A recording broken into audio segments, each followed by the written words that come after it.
Welcome to Bill Builds. My name is Bill, or Billy, or William, whatever you feel like calling me, but my friends call me Bill.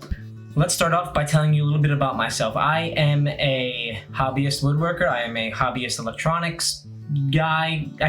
I guess I don't want to say engineer because I'm not an electronics engineer. I'm not an electrical engineer. I do that by fun, that's fine. I am a software engineer by profession. I like to tinker, I like to play around, and that's really what this channel is going to be about. We're really just going to go around and just have fun with what we do, and you're going to learn with me together. We're going to go over new techniques or old techniques or whatever, but we're going to learn together, and we're going to do whatever we can and to make new and fun things. I think today we're just going to start off and we're just going to keep it simple, and we're just going to go over what tools are in my shop. Welcome to Bill Builds, and I hope you subscribe and have a good time. First up is the table saw, which is considered the heart of the workshop. And mine, as you can see, is a job site saw I jammed into my bench. This is a modified table saw fence. It was the same fence that came with the Makita table saw. As you can see here, I'm just gonna go down. You can take a look at the part number. I'm not sure if you can, but it's old. Relatively old. Fantastic for table sawing wood, I guess. I don't know. It's just great. I actually got the table saw off Craigslist. It was like 200 bucks, and it's like one of the best places you can get tools like this. And I think if you can find a place in your area to get tools for the cheap, especially Craigslist, I would do it. Just make sure you bring someone with you. Be safe out there. It's super simple. It's embedded in the bench. I have some slots in there, and that's it. So next up on the list here, we have my 1990s 10-inch Craftsman bandsaw. Again, picked up off Craigslist. I know it's a little washed out here, but you can get a better look of how old this actually is. I had to actually make this platen here, this table for it. It was washed away and sandy, and hey, it was good enough and it works fine. It's hard to see the blade here. There you go. See, the blade is just some, I don't know what the DPI is right now, but, or the TPI? Yeah, TPI. But yeah, super simple, easy to fix. Again, 50 bucks for this off Craigslist. I would say do it. Easy money. Cheap enough, and it does the job. I say 10 inch is good. I don't know, anything bigger than that, you have to like put it on a stand and stuff, but this is fine. Here we have my tiny vase. There's some dust on it. There you go. There.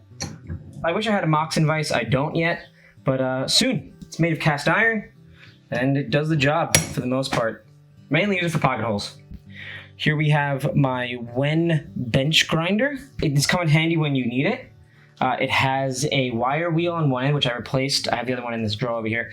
And it has a coarse grinding wheel on the other. It goes really fast and it's scary, and it's got a light. But the light is only on for some reason when the tool is on.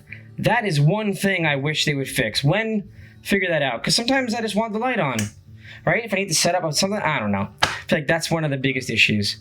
But yeah, other than that, it's great. It works. It's fast. And I wouldn't say you need it in a woodworking shop. I would say it's one of those that you might be optional, but hey, if you can get one, get it. It's pretty cheap. Here we have a tool I use most often, and this is my small, made by Wen again, my small Wen 4-inch by 36-inch belt sander with a combination 6-inch disc sander.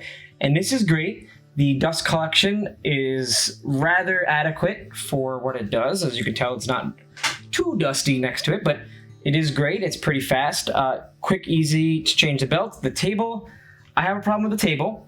The table, as you can see, well, maybe not, but if you don't tighten enough, you actually it ends up coming out a square, and that's no fun. But other than that, it's pretty good. There's 80 grit paper in here right now, and it seems to work for me. Highly recommend. In here we have sanding stuff. We have a Makita palm sander, a bunch of things for that, a bunch of sandpaper for that. We have hand sandpaper. I need more. I need to find out where to source good sandpaper at bulk, because I hate buying like 2 or 3 sheets at a time. The bottom drawer is nothing. Up next is this mighty drill press. which I actually got off Craigslist again. Telling you, if it's a beginner woodworker like myself and a hobbyist like myself, telling you Craigslist is the way to go. If you can afford new tools, do it, but if you don't really need to. It's got a cool depth stop. It's not great. It sometimes vibrates out of place. Setting the tension on here is kind of difficult. I usually have to get a pry bar in there and push the whole motor back to tighten it, but other than that, changing the belts is fine. It's got multiple speeds. Changing the belts is rather easy. You can see you just gotta flip this up and you can get to the belts. Sorry if you can't see it, but that's a little dark. I have the ISO set to manual. Yeah, it actually came with this drawer stand thing too. $90, man. It was a total steal. Total steal. I made this table. These are from Rockler, these tracks. It has a stop, and you can move the whole table. This will be another video, but I'll show you how to make this super easy. And then you adjust it and it goes back and forth. The only thing it's missing is a replaceable insert plate, but that's okay. It also came with this Bessie like desktop vise. I rarely use it. In fact, that's where it sits most of the time. I made this little drill bit stand for my Forstner bits and my wood bits and everything like that, but it's not great, but it holds everything fine and seems to work great. You got plans and stuff in here, but other than that, everything is spiffy with this thing. Oh, one more thing about a drill press. It's not really required, and it's one of those that you might not want to purchase it at first. You can kind of drill straight holes with a hand drill, but that's a little more difficult. But if you need to do repeated holes and frequently, a drill press is the way to go. Over here, we just have a toolbox with an assortment of stuff. Wrenches and more wrenches. In here is an assortment of other stuff like pocket knives and small things like stud finders. Super simple. We have my Ryobi jigsaw. We have a Ryobi nailer. Only problem with this nailer is in the winter, it takes like 4 or 5 times to actually start. It's kind of annoying, and you know, in the winter, I don't have heat in here, so it gets kind of cold. So it makes sense as to why it takes a while. And screwdriver storage. Cut a bunch of holes in a PVC pipe. Super easy. So now this is one of those things where, this is my router table, and it's built into my bench. You can see there's the table stuff from before, you can see. But the insertable router table is something that I highly recommend if you're going to be using a router a lot. It is awesome. I made this fence for it. It goes back left and right, and you can adjust it back and forward with these knobs here. See, easy. Again, these are from Rockler, and it's embedded in 3/4 of an inch MDF. Not great. I'm going to replace this with millimeter, make an actual table or something. But the way it mounts in is there's a couple screw holes here, and you can see there's one here, and there's one under the actual fence. But if you go down, you can see under the workbench how it's mounted. Again, it's a little dark, my bad. But you can see under there, it basically attaches like a plate would, right? And the way you adjust the height is you just kind of undo one of these. It's my DeWalt router, and you can see you twist that and it brings it up and down. You kind of have to get on your knees to do this, which is fine. For me, at least, I don't use the router table that often or need to make repeated cuts. That's an issue, but it stays in place. It works great. If you could do it, do it. Some routers might not be supported. I really don't know. Again, you need to make an insert plate, but I really only keep this bit in here. And regarding the router bits, you can see I just have a bunch in here. These are some cheap Unoco. I don't know the name brand, but they work for me. Good enough. And I like it. This here is my clamp storage. I have a lot of clamps. In fact, I even have more in here in the miter stand. This is a band clamp. I recommend this if you're screwing boxes together. Easy. This, optional, but it's the one-handed one. Love it. I also have another one-handed one here. It's made by Irwin. Recommend one-handed clamps. These, 99 cents each at Home Depot. Do it. Easy. Every time you go to the home store, buy at least one clamp, because you're going to end up getting a collection and you always need one more clamp as you're clamping through a project, and you always go, man, I wish I had another clamp. Well, If you buy one every time you go, they're really cheap, $5 maybe, especially these. These are from Ace Hardware. Easy, do it. Harbor Freight has some pretty good ones. I recommend. They're F-style. Over here is just assortment of glues, my drills, some stick. I call it stick storage, but basically I use it for mixing. But yeah, I also got like glues and that kind of thing in my PPE. More dust collection. I got my squares. I always keep my square on me, my combination square. I have battery storage here. So this is the miter station. I made these wings here. It goes across, goes across, goes across, goes all the way over there. For extra long pieces, I also have this stop block I made a while back before I actually got the T-slots. This is one of those adjustable feet for furniture. It's just screwed in and then it pushes against the fence to lock it in. Simple. Miter saw made by Shopmaster. It's a Delta.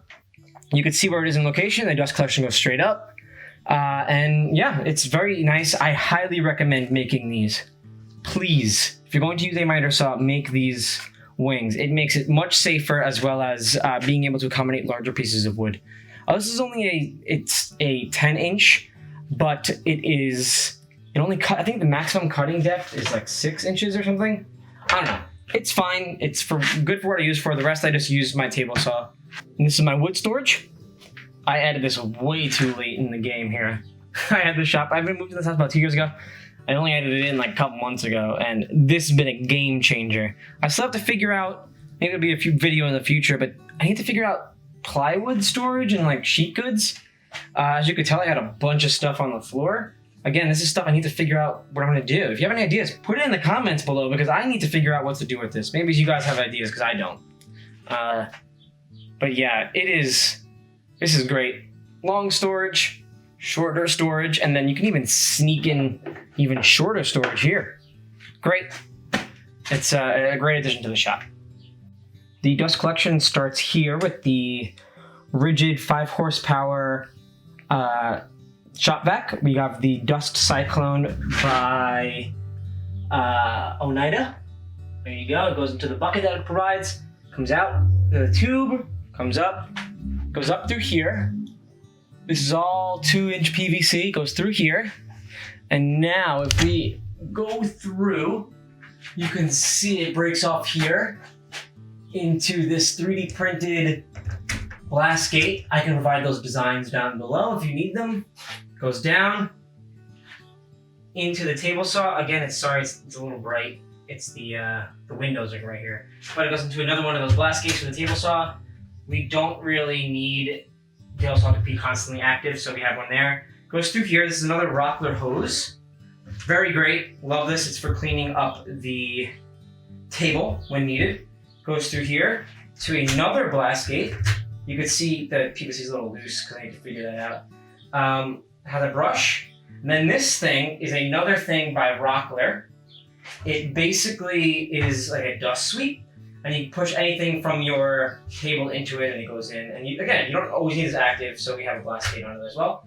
But the best thing about this is that dust from the router table comes out into here and doesn't even get on the floor. It's fantastic. The dust collection continues. You can see through another blast gate down here into the sander.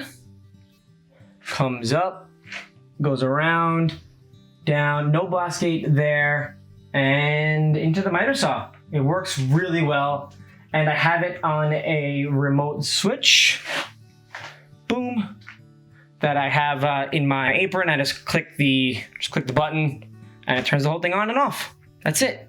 Oh, and I have an echo in here to control the lights, which all get controlled through this outlet I put in the ceiling. It's fantastic.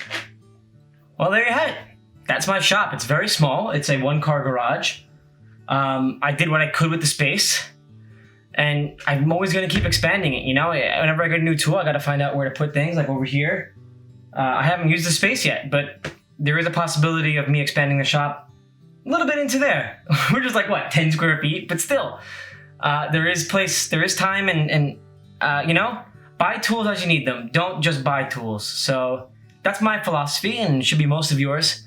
But it's great to have a small shop, I think. Having everything where you want it is fantastic, and thank you for coming along. And I really appreciate you guys watching this video. And if you have any questions or discussions or anything, down below and let me know what you guys think. Subscribe if you like. If not, not a big deal. I hope you learned something, and I'll catch you guys in the next video.